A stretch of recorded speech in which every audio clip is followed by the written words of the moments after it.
Hello, listeners. Nina here to tell you that I am now booking podcast sponsorships for this spot right here at the beginning of the show for the fall. If you are interested because you are an author or you are a coach or you have any kind of business that you think listeners of this show would want to know about, this is a great opportunity for you. Find any details you need about how to sponsor episodes up to 2, 3, or 4 weeks, newsletter posts, and social media posts. Look in the show notes under how to sponsor an episode. You will get all the information you could possibly need. I will let you know what's available and I will enjoy working with you. Now on to the episode.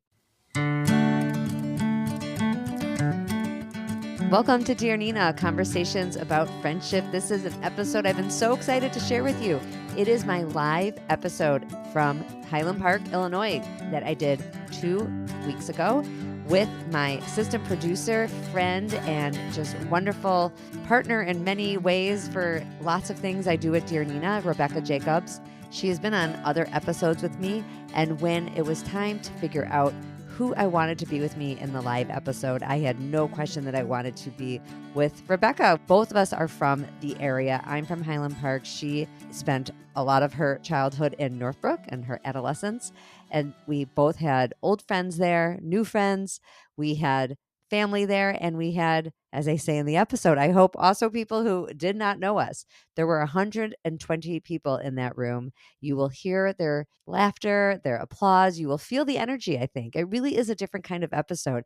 I loved having a live audience. That was a lot of fun. Rebekah enjoyed it too. In the episode, I name all of the sponsors, so I'm not going to thank them again right here, but just do know that all the sponsors of the event, all of the companies that contributed to the swag bags that was so fun to give out to the people who bought tickets to the event, and all the businesses that gave out raffle prizes at the end will all be in the show notes. I want to just tell you about this episode for a moment. It is about friend groups.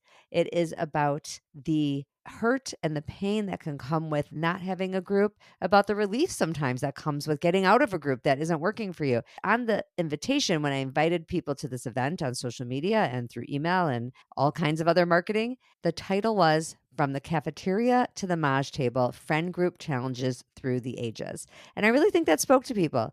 I think most people there felt it. I am going to do a live event in Minneapolis next. I'm not exactly sure when. I don't have the date yet because it is a big undertaking. But if you live in Minneapolis and you are interested in any capacity in sponsoring part of the event and being part of all the marketing, and I always add the logo and everything to everything I do if you sponsor the event, and I will name you lots. One other little housekeeping note, when you hear the very end of the episode, you will hear that after the raffle, it just starts to get kind of mayhem, and I just had the recording cut off there. There really isn't an ending. I will be back again at the end of this episode just to leave you a note at the end, since the live episode just kind of randomly ends.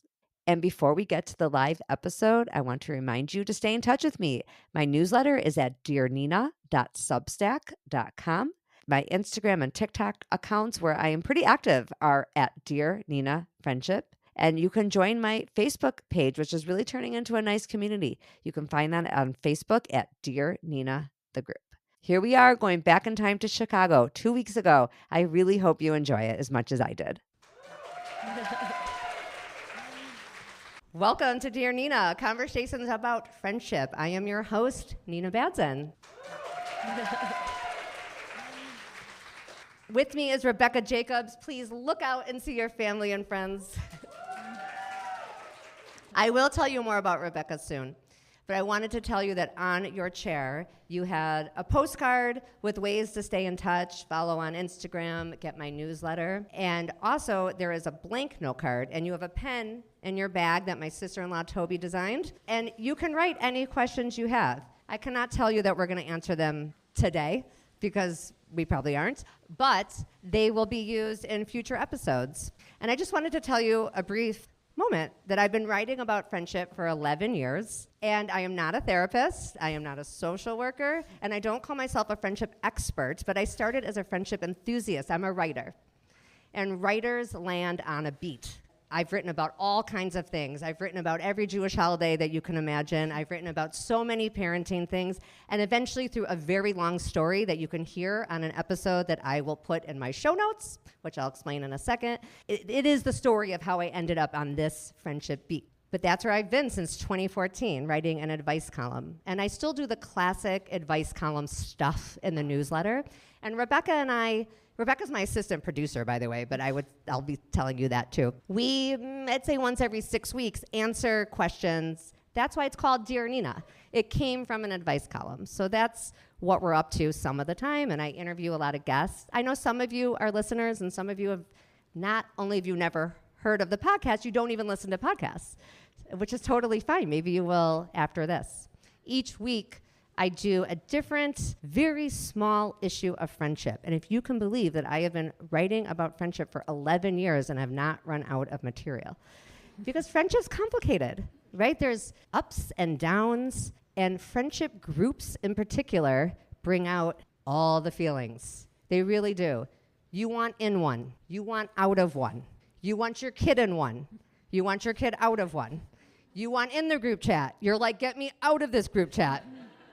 I know, we all have that feeling. It's very painful when you want to be part of something and you're not welcomed in. And it's also really tricky when you don't want to do everything with 18 people. It's not realistic. So how do we be kind and inclusive, but also have deep relationships that mean so much to us?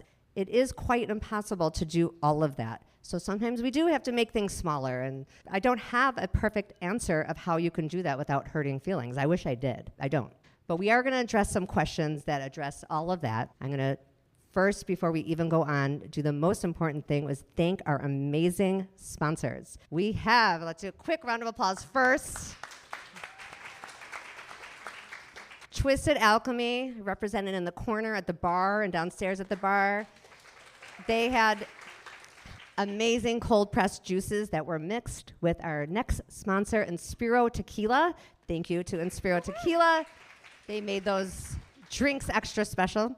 And Glickman Levy Residential did the beautiful dessert bar in the back. And then I want to just tell you what the show notes are. Because if you're not a person who listens to a podcast, or even if you are, you might be like, why is that podcaster always talking about show notes? When you are listening to a podcast on Spotify, Apple, wherever you're listening, YouTube, it doesn't matter. I'm on YouTube too. It's so uncomfortable to look at, but I am there on video. You look wherever you are listening to the podcast, there are links that somebody, it's me in this case, took the trouble to put the links in of where you can listen to episodes that were referenced, or in this case, well, that will be the case, but also the sponsors. So all the sponsors will have links in the show notes, in addition to the companies that are in your swag bag.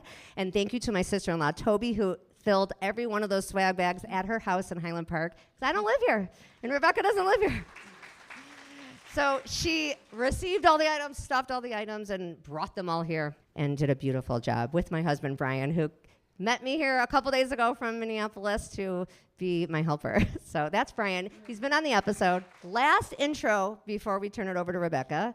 Will you raise your hand if you're in this room and you've been a guest on the show? Because I know there's, or about to be, Leslie, that counts you. Yes. Okay, thank you. We got Deborah. Brian's been several guests. Taryn's been on like 4 times. We got my mom, Kathy, up here, who is like #1 guest.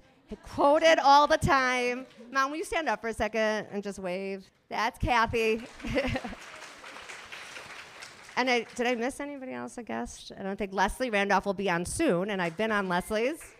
And Rebekah Jacobs is on all the time. So, Rebekah, we turn it over to you. Well, we also want to thank Inaz, who donated 15% of your purchases. And I'm looking around, ladies, and a few brave men, and I see you understood the assignment. So great job. I just bought these, and that is going to the National Pediatric Cancer Foundation.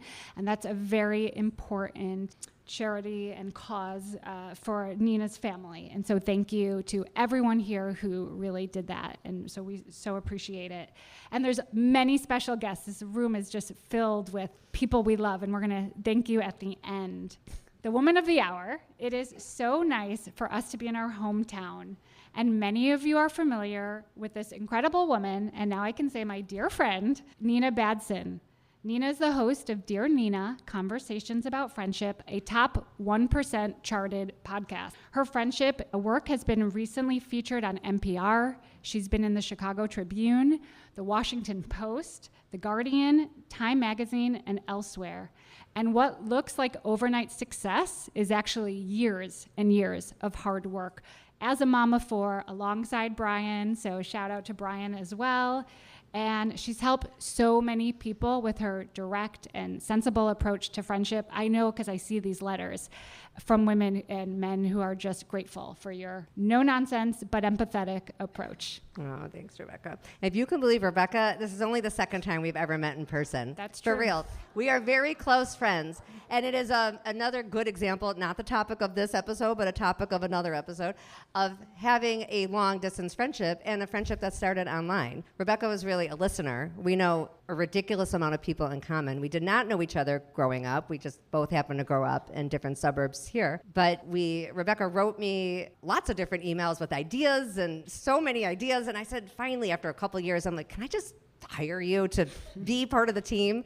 So Rebekah, we work really closely. We talk all the time. We met once years ago when I was going to a B'nai Mitzvah in Maryland, and we weren't even working together yet. So this is the second time we have been together the past couple days, but we speak a lot. Yes. A lot. And Rebekah is, like I said, my assistant producer. She's a writing professor in Maryland. Wait, what suburb do you live in? Potomac. I always say Bethesda. Sorry about that. Okay. They're the same. Oh, yeah. Okay. It's all the same. It's all like here It's is like the saying same. Deerfield It's like when saying it's like Deerfield, really but Highland it's- Park, whatever. Exactly. She's a college essay specialist, and you can hire her virtually, by the way. And she is a mom of 3 and someone as obsessed with friendship as I am. I'd say she was equally a friendship enthusiast. She maintains so many friends all over the place. She's a wonderful friend in person. And I actually have at length talked about the story of me hiring her in a different episode, and we will put that in the show notes. Now you know what the show notes are. So we talked already about why we chose friend groups a little bit. I told you that people have a lot of feelings, but we get a lot of letters about it. So just to refresh, if I didn't say it, people write me anonymous letters. And I actually have a form on my website that doesn't require an email address. So if you've ever written into a website before, usually you have to fill in something or it won't send it. It has an asterisk next to it and you have to. You can make up an email address. People do that. But I made a form that doesn't require that so that people really would write to me. And they've been doing it for 11 years. It's crazy. A lot of them are about friend groups in one way or another. Like I said, being left out, your kid being left out, or wanting to go. It's not just women. I want to be clear. It's ageless and timeless. And a lot of my topics I like to think are ageless and timeless because we have our friends with us, God willing, for a long time if we can maintain them, which takes a lot of work. As you all know, it's not so easy. It takes a lot of work. The friend group thing just really is a pain point for so many people. And it affects boys too. It's not just girls, not just women, boys, men. I have to shout out Brian one more time, who has listened to every single episode. Every so often he goes, this one's just for women, right? But he can relate to a lot of them. So right. I do think, and I know from my stats, that most of my listeners are women. So thank you to the men who are here. And part of what I've always hoped that Dear Nina, the podcast, the writing, beyond me as a person, achieves is making you feel less alone in the things you feel about friendship and giving you practical ways to solve the problems you're having. Although there's never one correct answer, which is a challenge, right? I wish I could answer every question and say, do this. Then you will have no issues and you will always be included and you will never hurt anyone's feelings and your feelings will never be hurt. It is just not reality, but we do the best we can. We have 3 questions we chose today. We compiled different questions into 3 questions, and Rebekah's going to read them. Are we ready for that? Oh, no, we're not. We have one other thing to do to get you ready. So originally we were going to call this friendship groups, the good, the bad, and the ugly. But actually they're not inherently bad. They're just complicated. We all gravitate towards groups because we want that sense of belonging. And when we were millions of years, I don't know how many years ago in the savannah, if you were in a group, you wouldn't get eaten by a lion. And so that's why when you are excluded, it's like biological pain. You actually feel unsafe, and you want that safety of a group. But we hope that part of this idea is that you need people, it may come as a group, but it also might not. And so before we get started into the I letters, should say, I wanted to call it friendship groups, the good, the bad, and the ugly. Yeah. And Rebekah's like, it doesn't have to be so negative. Right. Like, she brings a little more positivity. I'm like, it's terrible, it's always a problem. And no. I was like, no. So Rebekah brings niceness and lightness. Yeah. Yes. Okay, but we want to have a little fun just to get us, Oh, yeah. you know, like stretching. We're loosening up, like we're yeah. loosening up. Because we could, you know, we could be fun, but we could be serious. So we're gonna loosen up. And this is just, we've never done this on the podcast. It's rapid fire. Never done it. And I'm just gonna ask you, and it's like top of mind. Friendship group red flags. A friendship group red flag would be if nobody is allowed to go off in 2s and 3s and 4s and do anything. Like, everything has to be 10 people all the time. That to me is a red flag of a friendship group that is dysfunctional at any age. Okay, great. Green flags. I guess a green flag might be the opposite of that, that if 3 people go do something, it's not a crisis. Oh my gosh, those 3 went out to dinner. Now it's terrible, I have no friends. A green flag would be that you feel confident enough and supported enough in those friendships that you can see that not everybody wants to do everything, like I said earlier, with 15 people. Therefore, if other people want that, or if you want that, of course, other people want that too. So you have to give that to other people. It's a green flag to allow your friends to get together without you, is the shorter way of saying that. One friendship fact you wish you knew when you were younger. If you've ever listened to my podcast before, I say often, if you could redefine reciprocity and what reciprocity means, it would change your life. What I mean is, I do this thing for you, you don't have to do that exact thing for me. And I don't mean like gifts and things like that. I mean, I'm a fast texter. If you're friends with me, you know I'm so fast, like so fast. But maybe you're not like that. Maybe you're not attached to your phone like it's an extra limb, and good for you. It doesn't mean that we're not close. It means I'm a really fast texter and you're not. That's all it means. Maybe I reach out a ton more because I'm that kind of person, but when we're together, you listen so well and you ask incredible questions and you are tuned in and locked in and you say yes every time I ask you for plans. That is reciprocity. Reciprocity doesn't mean I texted you for plans, you texted me the next time I texted you, you texted me. But a lot of people are defining it that way, and it's not necessary. So if I'd known that earlier, I would have been a lot happier, and if I could have given that over earlier, other people would have been happier. This might be the same, but it might be different. The hill you'll die on. Oh, that's true. That is the hill I'll die on. Is there another hill I would die on? I don't know. I mean, that's your big one. I do. I say it a lot. But it's true. A lot of the letters, if they're not about friend groups, they're about, nobody uses the word reciprocity. They are saying, if I never reached out, we wouldn't be friends. I'm always the one who reaches out. I'm always the one who texts first. This is a really, like I used the word pain point before. Same thing. This is a real big pain point for people, and I don't mean to make light of it. It's a big thing. But if you could just learn to unlock what you think of as reciprocity and find other ways. I'm not saying you should be a doormat.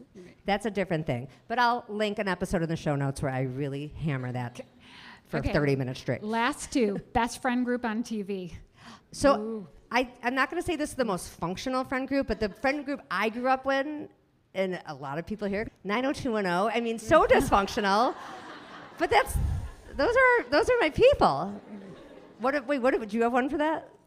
I mean, I'm also 90210 and OC, but my favorite current friend group would be Never Have I Ever. I love that. Never Have I Ever. They're good. They really get each other. I will tell you one thing I love when I see on TV are friends who get in an argument, or a big one, like a really big issue, and then reconcile. And I don't feel like it happens as much in real life as I would like to see. Like, you can have conflict with a friend. When it happens on TV, I'm so happy. I'm like, yeah, see? Like, people can make up. Brenda and Kelly. Did they make up? Like some episode, this is a tangent, but I think they made up. And Donna was always in there, you know. Yeah, that's true. Okay, last one before we dive into the letters. Worst TikTok friendship advice. Oh, this is another thing I harp on. I'm a little old to be on TikTok, but I do it anyway because I have a podcast, and like that's the thing to do. And sometimes when I'm really brave, I'll get in there in other people's comments. You have to really be in the right mood for that. A lot of younger people really, really are upset when their friends don't like their posts. Now, I'm a real social media person, okay? I've been on the internet for a long time, so I know to do that, and I do that. But I really get in there and I lecture people. Like, I put my 48-year-old, I've been writing about friendship for 11 years hat on, and I say that is a horrific way to measure a friendship. People use social media totally differently. Some people use it very passively. Do not measure your friendships that way. That's a hill I'll die on, too. Yeah. Okay. All right. Should we dive into yes, the okay, letters? We're ready for our 3 questions. Okay. Oh, a reminder, guys, if you have the pens, you have the notebook. This is for future episodes. Don't forget. Dear Nina, I moved to the Chicago suburbs in my mid-30s when my husband was transferred. My kids were in preschool at the time. Everyone said I'd make friends through the school and kids' activities. Fast forward 10 years. I'm in my mid-40s, and I still feel like I'm a fringe friend. There's this one group of women that seemed really fun when I moved here, and I admittedly latched on to them. But even after all these years, I still feel like I'm annoying by asking people for plans or if they want to get together.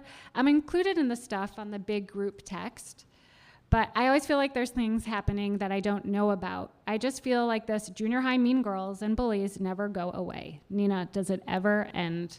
So we're talking about, does the feeling that there's mean girl behavior ever end? Our letter writer is in her 30s, but she could have been in her 40s. I think she moved in the 30s, but moved, now she's in her 40s now. Moved in her 30s. She's been here like 10 years. Been in, did she say? I know I've read this 100 times, but we're here. We're in this. Yeah. She thought she'd meet She's in the friends. North Shore, ladies and gentlemen. Does it ever end? She could write this in her 20s, 30s, 40s, 50s, 60s, 70s, 80s. I don't know that it really matters. I'm going to flip this a little bit. I would like to challenge someone in this position who feels like they are a fringe friend trying to be in a certain group. I want to zoom out and ask that person, why do you feel you have to be in that group? And I think it's a fair question. That we talk a lot about the group who's not letting somebody in.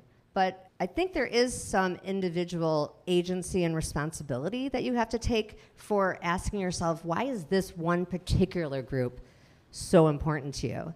I had that experience when I moved to Minneapolis, and I'm from here, as we've said a million times, and I went to college in St. Louis, and I moved to Minneapolis with Brian. We were engaged, and he'd been gone 10 years.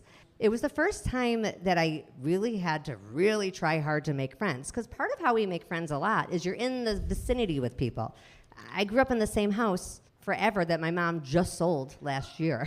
That's a long time to be in that area. And then college is so easy, camp's easy. It's not easy for everyone, I want to be clear. It is easier, though, if you are in proximity of people your age who have some of the same interests you do, who are very easy to go eat meals with them, and you build friendships quite easily.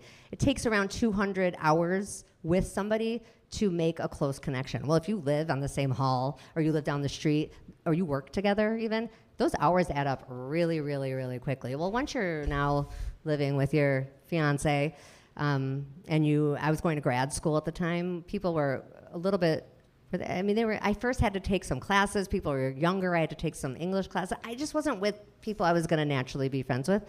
And it took longer, I wasn't used to that.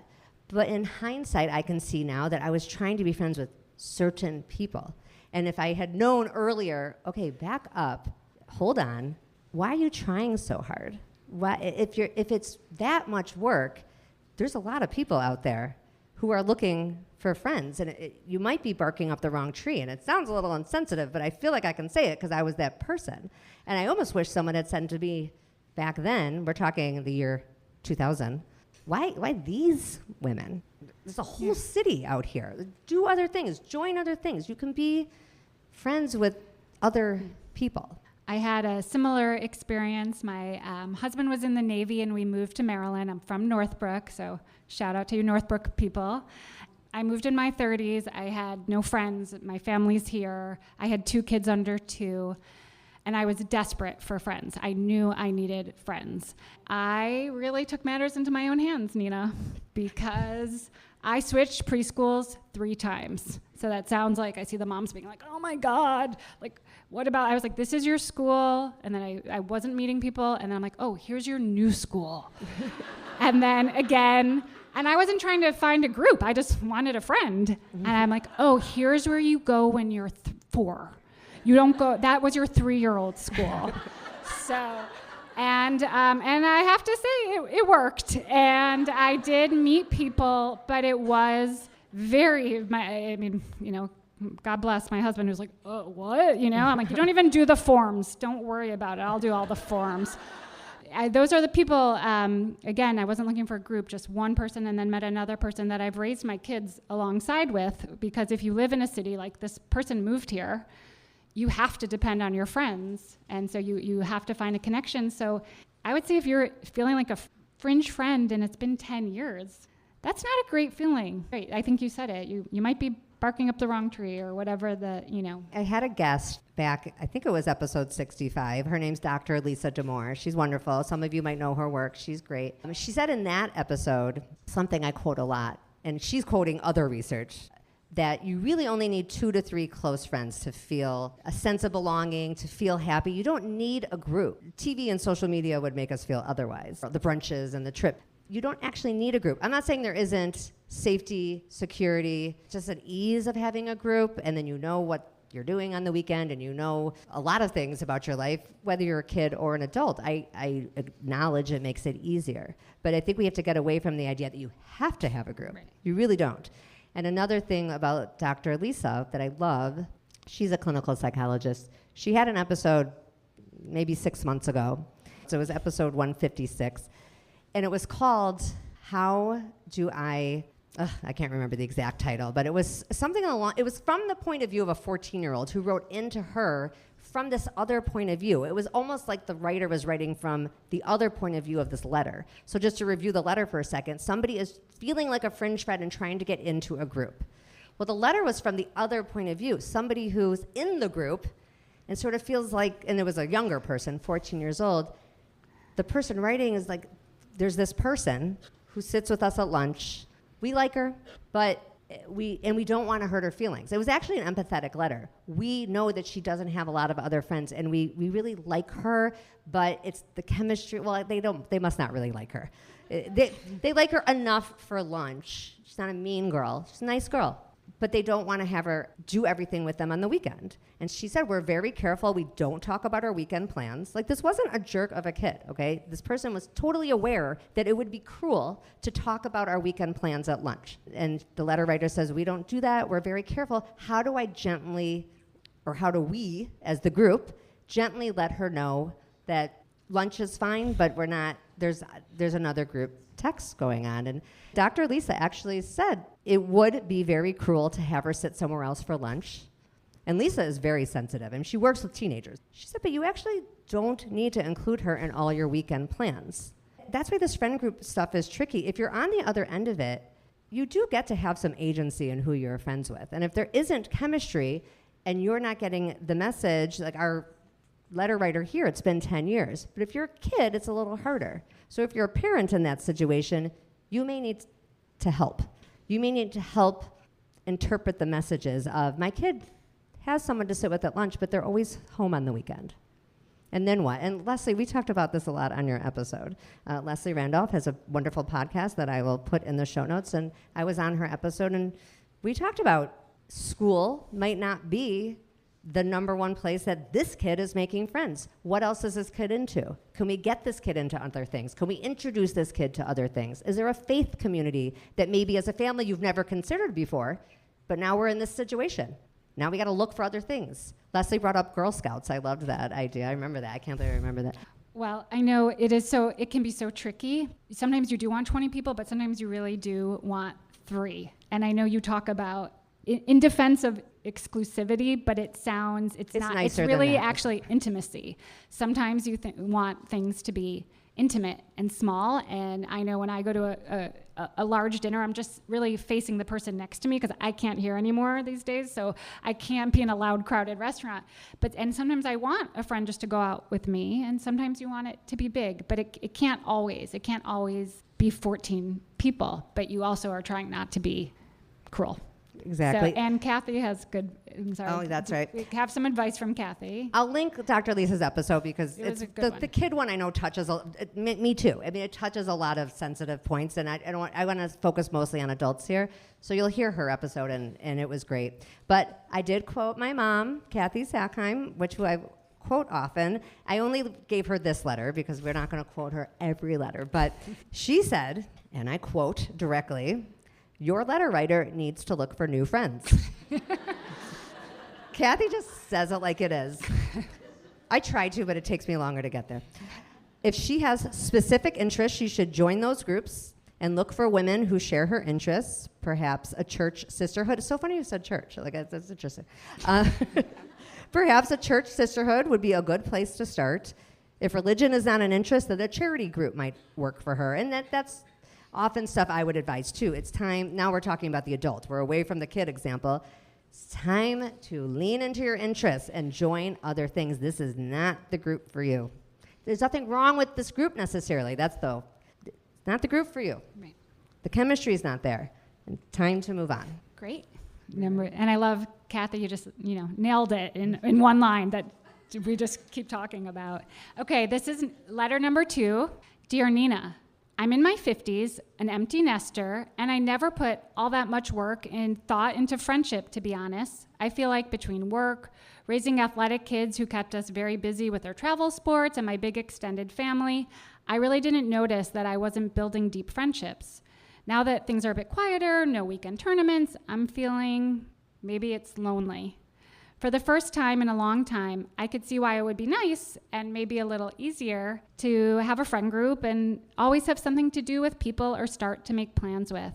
The problem is, I don't even know where to start. It's okay, I feel like sometimes I like to reiterate. A woman in her 50s, lots of time on the travel sports. If you have kids in travel sports, I don't, because Brian and I are like, we're not doing that. But they do other sports. They do sports, but not travel sports. Anyway, I hear from a lot of people who those were their friends for a while, and there's nothing wrong with that. I want to be very clear. And she also prioritized work a lot, this woman said. The women and men that you sat with on the bleachers all through your 30s and 40s, those are friends. I will never say those aren't friends. What she's feeling is that it lacked depth, and she didn't maybe know that until the kids graduated and the sports ended. But it doesn't mean that the 10 years that you sat really getting to know those people got you through a decade, and they were a huge part of your life. And a huge part of what we missed during COVID times were those friends. Those weren't the people you were going to Zoom with, probably. So we missed those friends. So those friends made our life richer and more interesting, and you meet people through those people. So no shade, as the kids say, to those friends. But now we have an opportunity. I am actually very optimistic about this question. Now we have an opportunity in your 50s. You get to make new friends based on things that you are passionate about. And again, it's kind of the same answer to the first person. It is time to focus on this. It's an opportunity. It's wise, because every developmental study, and the big one everyone quotes is the Harvard developmental study, it has a more official name that will be linked in the show notes, says that social connections are the thing. They are the thing that is connected to longevity and happiness. And I love that you're so optimistic, because I think sometimes I try to, bring in the optimism, but this is really, it's hard. It's also, we're so optimistic, but we do acknowledge friendship making is hard. And we have a mutual friend, Rebekah Jacobs, who really tried to get here on time, but her flight was delayed. But she was talking to me about Grandma Ethel. And her Grandma Ethel survived Auschwitz, and it's an amazing story. And years go by, and Ethel moves to an assisted living. And Ethel, who sits down, the woman next to her goes, "That's Francine's seat." And I'm like, "You survived Nazi Germany? You can't sit in Francine's seat? Are you kidding me?" But it's hard at any age, and she never went. By the way, she went upstairs. She never came back down. That's sad. I know, Grandma hate that Ethel. story. I know. We're gonna give Ethel some love, and so it's hard. And then we all though have that opportunity to pull up another seat, and it doesn't have to be every single time. There's Was there no other table? at the home. Like that's where my mind is. Like, why that table? Why do we have to sit with Francine's friends? Yeah, Like, well, there's other tables. Right, Ethel, right. So, yes. So it is hard, but you do have these amazing opportunities. I know you made new friends playing tennis. Yeah, that's true. I mean, I didn't even give the positive part of the Minnesota story. I've lived there for 25 years. I do have friends. It just took a minute. It took more than a minute. But it did happen slowly, one thing at a time. I did tend to, maybe it's advice for the first letter writer, actually. When I think about a lot of the people I'm friends with, and we have a lot of couple friends, the two of us, we're blessed to have. In almost every case, one person in the couple isn't from Minnesota. What does that mean? I have no issue with people from Minnesota. One person in every couple is from Minnesota. I love them. My kids are Minnesotans. My husband's Minnesotan. But I had to go where there was openness. I had to go where somebody had a space for a friend, and that oftentimes was somebody also who did not grow up there, go to camp with all the same people. And so I had to bark up a different tree. But what Rebekah is also getting at is I've made a lot of new friends, too, in the past 5 years because I took up tennis. Actually, I was on the Highland Park tennis team freshman year, just freshman year, and then I really wanted to be on pom-pom, you know? You know how the pom-pom is in Highland Park. Really wanted to be on it, and Kathy, my mom, said, really? That's what you want to do? Desperate to do it. And I did do it. I really didn't like it. I stayed on it because they also said I couldn't quit. I wrote my college essay on that, so that worked. I bring that up to say I hadn't picked up a racket since, when were we freshmen, ladies, like who are 1991, 1992? I had not picked up a racket since that era. And I kept wanting to, and I was like, oh, but it's like I have 4 kids, they play sports, I don't play sports. I didn't even want to go buy a racket or shoes. That just seemed like such a hassle. But eventually some of my friends were playing, and I was like a little jealous. And I was like, well, they're playing tennis, I want to play tennis. And finally a little voice said, you're a grown-up person, you have a credit card and a car, you could go buy a tennis racket and shoes. And I did, and I started with one lesson. I felt like the sky opened up. It was I felt like a sense of joy and childhood in a good way. And there was muscle memory because I took a lot of lessons, many, many years of lessons. Jennifer, remember we went to tennis camp in Philadelphia? Like, what were we doing? We went to tennis camp. And Jill, weren't you at tennis camp with us? Jill Boss, you're over there. So, did you not go? Okay, fine. Somehow you got out of it. We went to tennis camp in Philadelphia. I was like serious when I was a kid. So there was muscle memory. It was joy and happiness, but more importantly, sorry to dwell on that, I met so many younger friends. I was kind of like the older lady on the tennis court. I have lots of new friends who are in their 30s, some in their early 30s. Again, I'm 48. And when they're talking about day camp and, what should we do for this, I'm always like, gather around, ladies. Let your wise friend Nina tell you, not this camp, that camp, not this preschool, that preschool, Of course, my information's very dated, but they listen, they're very polite. And so, we have a similar good friend. We listen to a lot of podcasts together, and our good friend Gwyneth has a small podcast called Goop. Gwyneth Paltrow, who are not actually friends with. I'm not really friends with her. She's just friends in my mind. She doesn't know we're friends. But it reminded me of that story because she had a mom group text podcast episode, and I was listening to it, and Gwyneth is an empty nester, like this letter, and she made a friend, and the friend had a 2-year-old. And so Gwyneth has to wait to go out because the friend has to put the 2-year-old to bed. And I was like, you wouldn't just get a sitter and go run to Gwyneth, but fine. But I thought it was really cool because she has a friend who's younger, and this woman, and I love that you have friends who are younger and older. So this woman's 50. So I guess don't just only look for the empty nesters look for them because they're going to be feeling similar things, but don't limit yourself.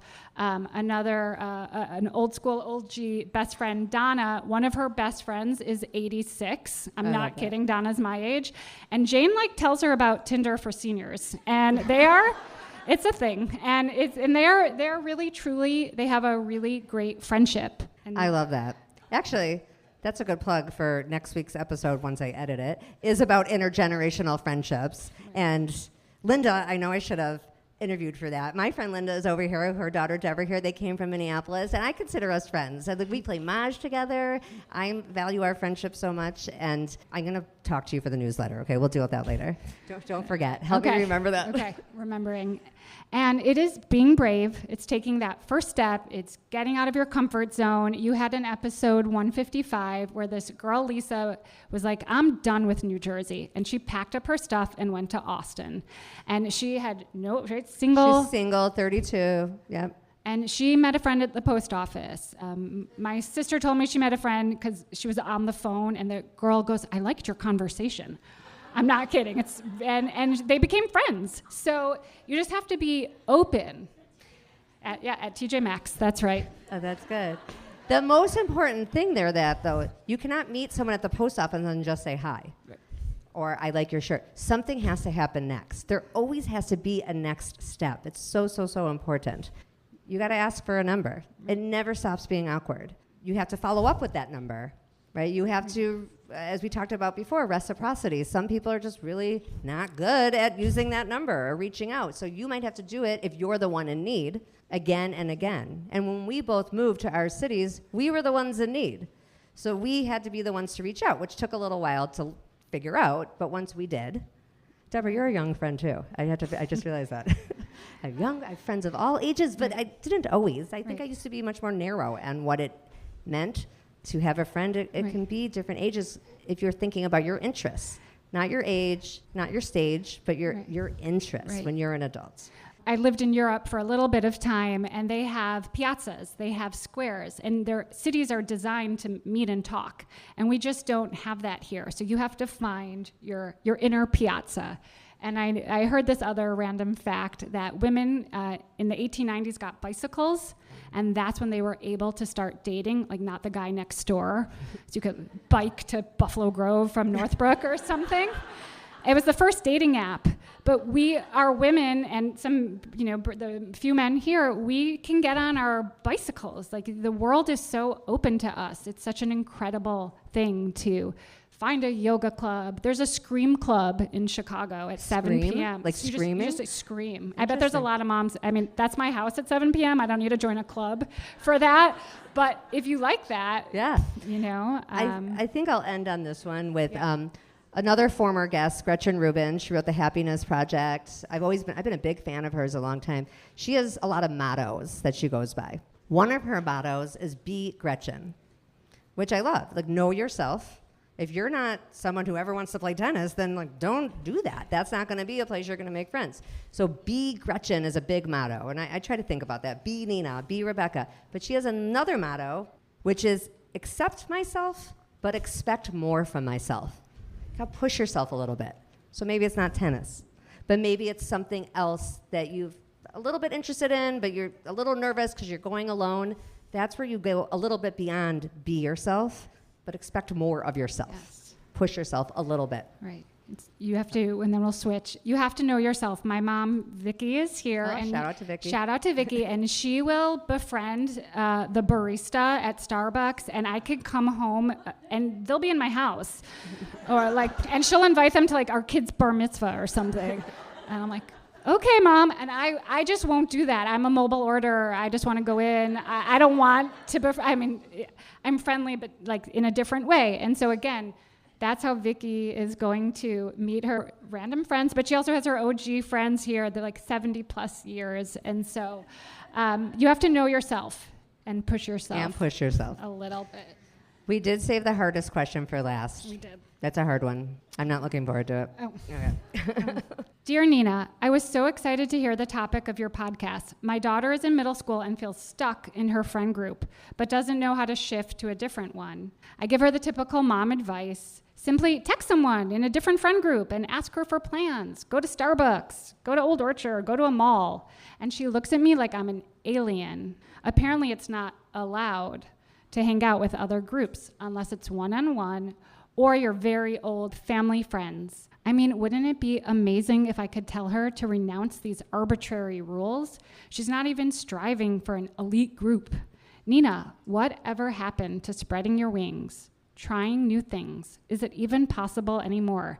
Does she really need to wait till college to find a new group. And we both were like, Yeah, I don't enjoy this question, but I thought I've had other ones like it, and I thought it was important to address it. And really, I talk about adults mostly. And I still think this is addressed to the adult in a way, because we're trying to help the mom. The mom's trying to help her child. Did she say daughter? Mm-hmm. She's trying to help her daughter switch friends groups. She wants to sit with other people at lunch. Now, one thing we don't know, is this like a social climbing situation? Is she, I don't know. Or is it she's not being treated nicely and wants to switch? I would think that would be easier. Or are they faster than her? Sometimes you feel stuck, like that's not your So this is crew. different, because this is not somebody wants to get in, which is really more the first question. This is somebody wants to get out.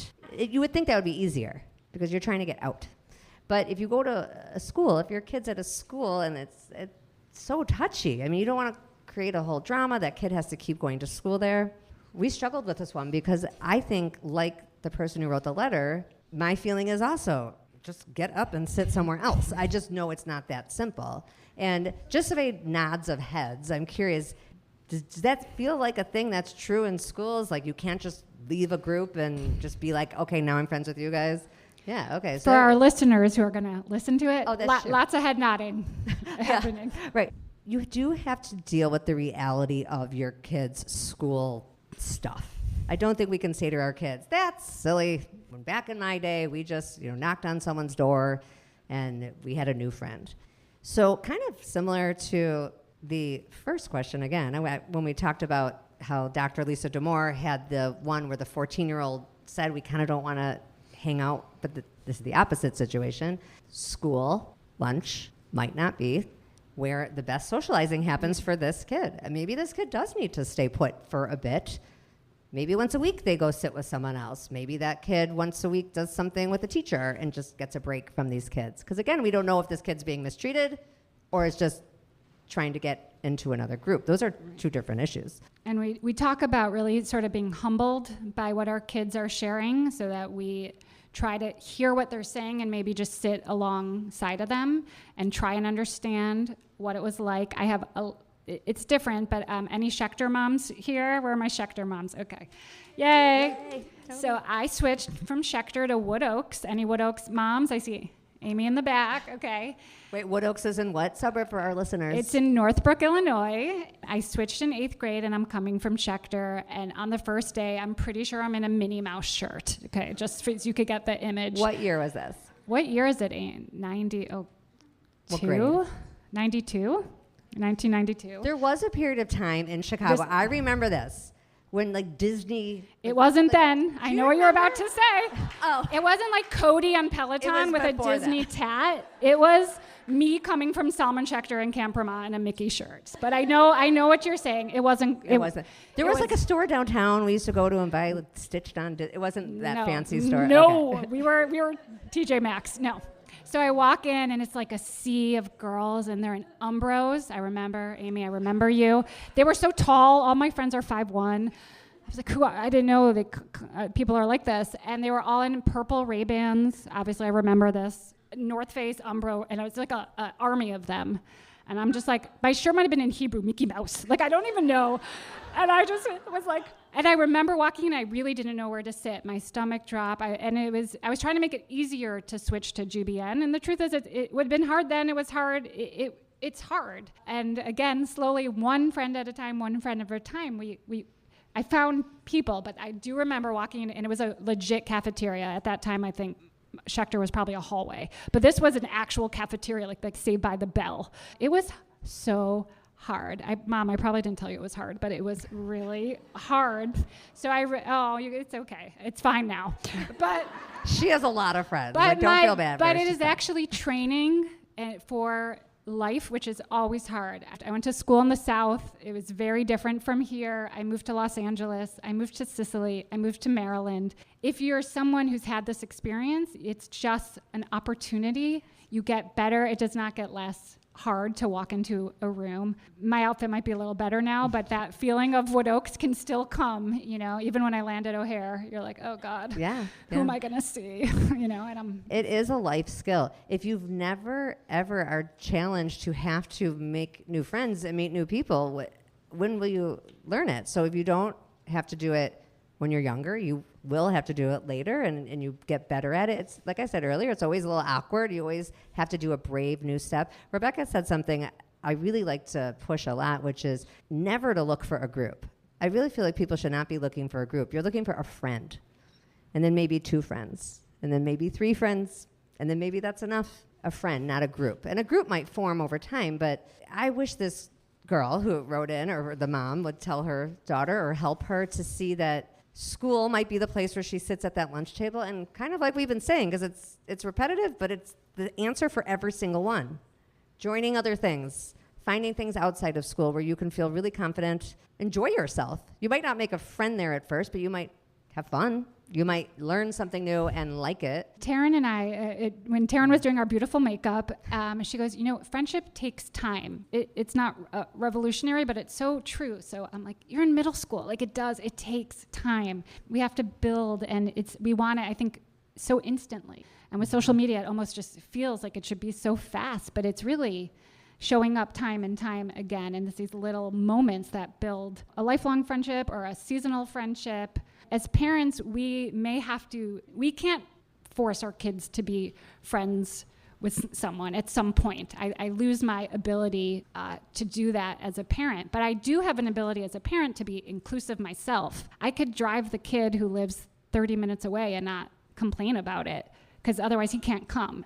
So I can't force my children to maybe invite someone, but I could be the person who's like, yeah, of course, I'll take him. It will show them that's what we do in our house, which is something I try to show through empathy in my model actions. the best you can, but I mean, it is true that you can't force.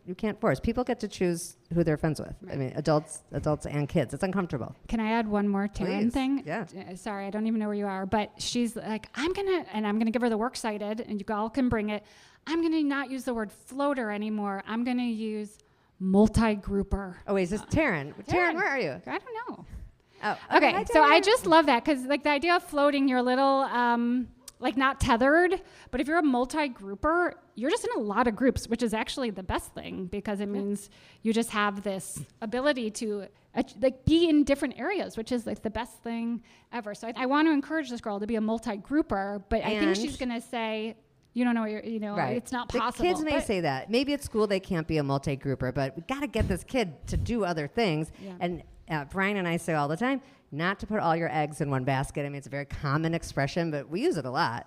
You got to have, whether you're an adult or a child, you have maybe the friends you walk with, and you have the friends that you do more serious things with. Like I think it was, again, Taryn, I think you said foreign films earlier. That was such a random example, but you have the friend that you might go see foreign films with. Not all your friends like that. Different friends for different things. I think a lot of us have that as adults, but maybe we were taught that or was modeled for us. I think my mom modeled that very well. A lot of her friends are here who I love very much. Different friends who you do different things with. Sandy might play Mahj. My mom's not going to play Mahj with you. You're going to go to. My mom doesn't play Mahj either. My mom goes to the zoo. They went to Florida, and she's like, "Can we go to the zoo instead of playing Mahj?" And you did. It's true. So again, another former guest. Her name's Amy Weatherly. She and her writing partner Jessica have beautiful things they write about friendship. And she shared one recently that I think is a great place to end before we have a couple other announcements after. It speaks to the pain point. So we talked about this friend group stuff. There's no one right answer. There's no magical way to yourself always feel included, to feel like you're never excluding people, because if you want your friendships to be deep and meaningful, you can't do everything with 15 people. But if you're feeling more of the feeling, that's where my empathy is with right now, with the person who is not being included. She had this to say. It's really a poem. I just think it's a good message for human connection in general. This is the message that I want to leave you with, which is go where the love is. Go where the friendship flows both ways. Go where you appreciate and where you are appreciated. Go where the door is open. Go where the communication is good and authentic and honest. Go where the energy is uplifting. Go where you see and where you are also seen. So important. Go where there is health. Go where the intentions are pure. Go where the expectations are simply that everyone is just themselves. Go where the spotlight shines on everyone equally. Go where you forgive and where you are forgiven. Go where you want and where you are wanted. Go where you choose and where you are chosen. Go where you value your time and where your time is valued. Go where the love is. And unashamedly, bravely, and kindly step away from everything else. Life is too short to stay in rooms not made for you. Go where the love is.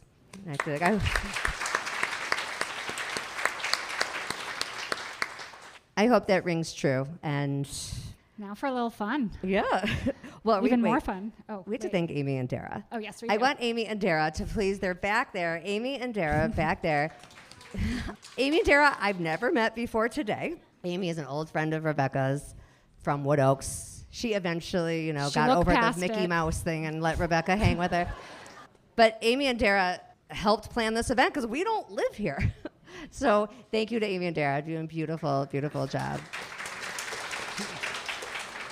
I can't go name by name because it's getting long and I get really crazy about time. But I just want to say there are girls here from Braeside who I've known since I was 5.